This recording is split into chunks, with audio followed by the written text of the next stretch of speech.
दोस्तों, आपका गोपाल आजू का नमन। अपने प्रारब्ध को सुधारने के लिए, अपने माजी को सुधारने के लिए, अपने ग्रह नक्षत्रों को सुधारने के लिए हम पता नहीं क्या क्या करते हैं, क्या क्या पापड़ बेलते हैं, कितने नए यत्न करते हैं।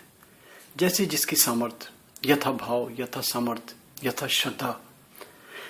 तो जितनी कैपेसिटी, जितना हम कर रहे हैं, मगर उसके बावजूद देखते हैं कि फल कितने मिल रहे हैं हमें। सब हताश हैं, सब परेशान हैं। देखिए, लाभ मिल रहा है नहीं मिल रहा, ये तो देखिए बिल्कुल एक अलग चीज है। कर्म कर रहे हैं हम अपने, वो एक बिल्कुल अलग चीज है, जो मैं मानता हूं।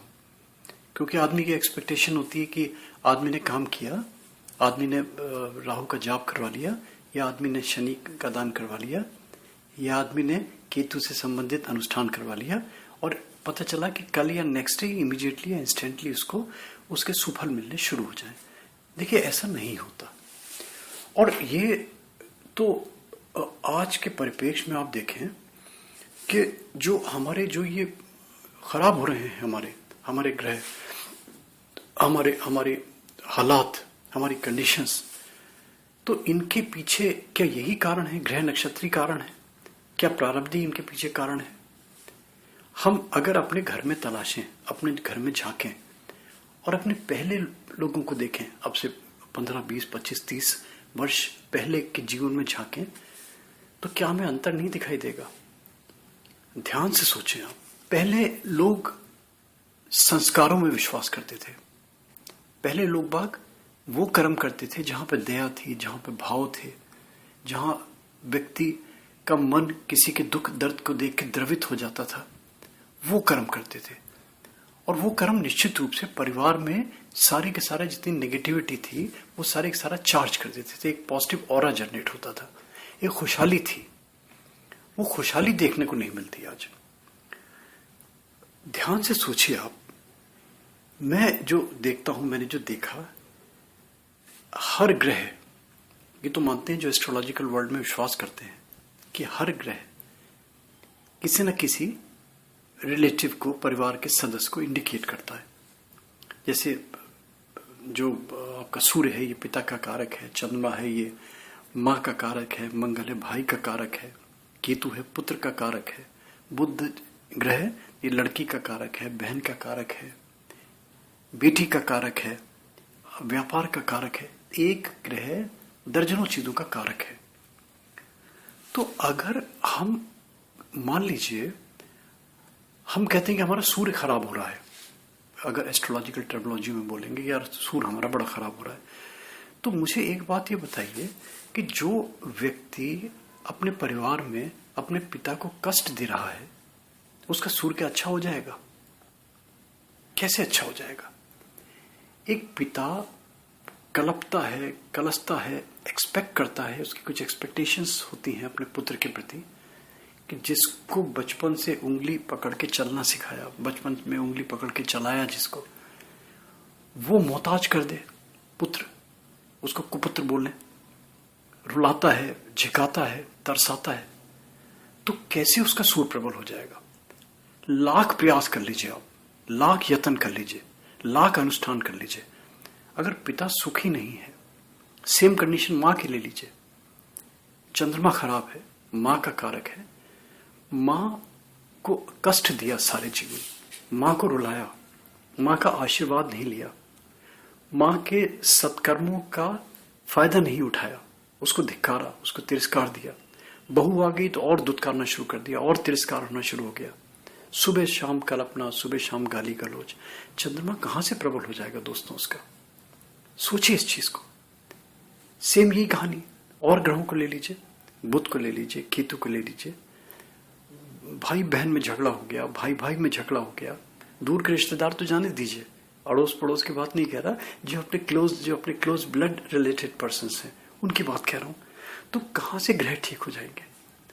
अगर परिजनों को हम रुला रहे हैं, परिजनों को हम कष्ट दे रहे हैं, परिजनों को हम मानसिक आघात पहुंचा रहे हैं, उनकी दुआएं, उनकी बद्दुआएं लगेंगी तो ग्रह कहां से प्रबल हो जाएंगे?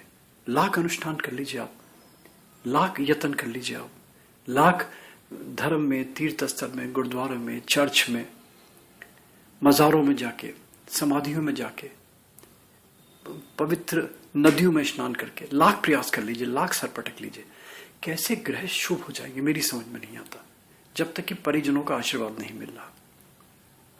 देखिए बड़ी छोटी सी चीजें, पहले क्या होता था, देखिए घर से निकलते थे तो हमारे संस्कार बता रहा हूं कि गुड़ खिलाते थे, सब लोग जानते हैं, दही खिलाते थे, पानी पिलाते थे, गाय को, गऊ को चारा देते थे, कुत्ता होता था कुत्ते को रोटी देते थे, तोते होते थे उसको चुग्गा देते थे, उसको खाना देते थे।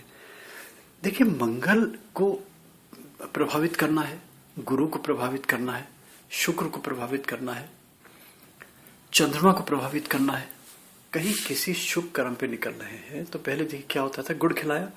गुड़ खिलाने का मतलब होता था मंगल प्रबल हो रहा है, उसका जुपिटर उसका प्रबल हो रहा है, जो उसके एम्बिशंस हैं, जो उसकी महत्वाकांक्षाएं हैं, जिसके उद्देश्य के निमित्त वो घर से निकल रहा है, वो ग्रह बलवान होता था, उसके काम होते थे। दही खिला के निकालते थे घर से, शुक्र प्रबल होता था, पुरुषार्थ को जन्म देता था, यानी कि वो पुरुषार्थ में बली होता था। और जो पुरुषार्थ करेगा व्यक्ति और इस सत्कर्म से पुरुषार्थ करेगा तो निश्चित रूप से फलीभूत होगा। पानी पिलाते थे, एक घूंट के पानी पी के निकलो, खाली पेट मत निकलो। चंद्रमा प्रबल होगा, चंद्रमा प्रबल होता था, मन स्थिति प्रबल होती थी, मेंटल कंडीशन आदमी की, मेंटल स्टेबिलिटी, मेंटल इक्विलिब्रियम मानसिक रूप से बलवान होता था, क्रिएटिव सोच होती थी। तो कहीं किसी कर्म से निकला, किसी उद्देश्य से निकला तो वो उद्देश्य पूरा होता ही होता था। वो संस्कार सारे भूल गए, वो कर्म हम सारे भूल गए।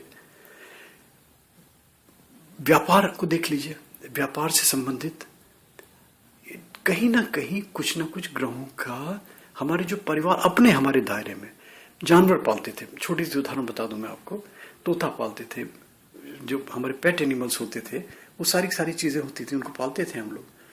तो उनमें क्या होता था, तोता पाला, तोता बुद्ध का कारक है, बुद्ध ग्रह प्रबल होता था।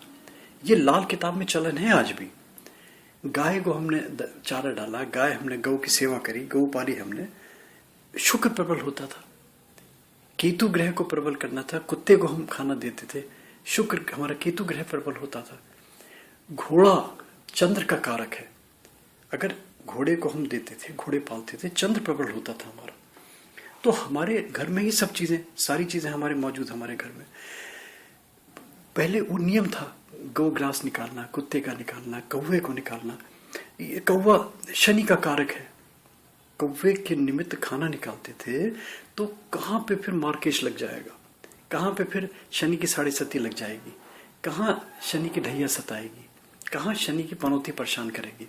तो ये चीजें हैं, ये वाली, ये सारी की सारी जो हमारे संस्कार, हमारे कर्म, हमारी ये पुरानी मान्यताएं।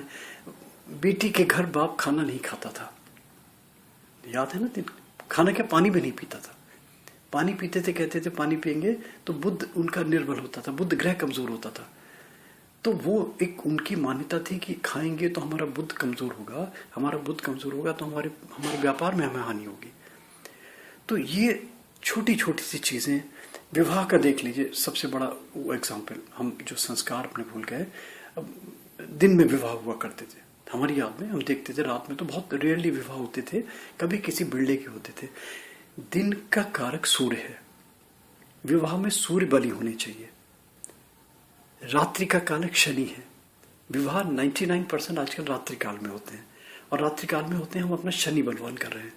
तो कहां से उस विवाह का शुभ मिल जाएगा, उस विवाह का शुभ फल मिल जाएगा जहां पे शनि बलवान नहीं कर रहे हैं, हम सूर्य को और हम कमजोर कर रहे हैं। तो आप देख लीजिए, आपके सामने लाख पत्रियां मिला रहे हैं, लाख हम लोग आपस में इंक्वायरी कर रहे हैं, खूब परस्पर देखभाल के, ठोक बजा के, सब अच्छी तरीके से विवाह करते हैं। और उसके बाद देख लीजिए, महीने, 2 महीने, 4 से 6 महीने, साल, 2 साल, वो डिस्प्यूट्स, फैमिली डिस्प्यूट्स, फैमिली अराजकता, आपस में परस्पर सर फोड़ना है एक दूसरे का।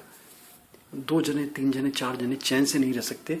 हवेली जैसे, हवेली नुमा घरों में पहले 1-1, 2-2 कमरे में 5-5, 10-10, 15-15 लोग कितने प्यार से रहते थे, कितना स्नेह था।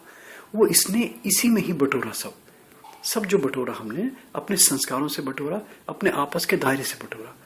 तो वो दायरा हम भूलते जा रहे हैं। मैंने भी एक ऑडियो दिया था नेचर के ऊपर। हम प्रकृति से दूर हो गए, हम कितने निष्ठुर हो गए।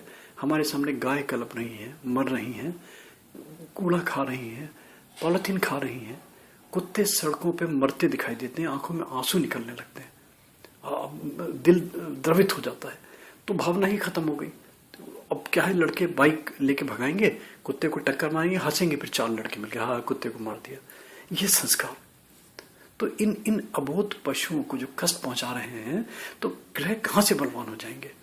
ये बलवान ग्रहों का मैं इसलिए बता रहा हूं कि वो मत देखिए कि खुशहाली है, हम बहुत उन्नति कर रहे हैं, मगर हमारा जो ये पतन हो रहा है, हमारा नैतिकता का पतन हो रहा है, हमारी मना स्थिति का पतन हो रहा है, हम प्रकृति से दूर भाग रहे हैं। तो ये जब तक इसमें सामंजस्य नहीं बनेगा, जब तक हम अपने बच्चों में संस्कार नहीं देंगे, तब तक मैं नहीं समझता कि खुशहाली आएगी, मैं नहीं समझता कि हैप्पीनेस मिलेगी। दोस्तों, ये मैं तो बोलता रहूंगा, बहुत छोटी सी चीज, बहुत छोटे छोटे से उदाहरण, इनको अमल करें दोस्तों। और ये अगर मेरी चीजें अच्छी लगती हैं तो यूट्यूब में प्लीज इनको वायरल कीजिए, गोपाला जी को सब्सक्राइब कीजिए, गोपाला जी को लाइक कीजिए, ताकि मैं इनकरेजमेंट में और भी अच्छी चीजें दूं, लोगों का भला हो जिससे। थैंक यू दोस्तों, thank you, thanks for hearing Gopala ji.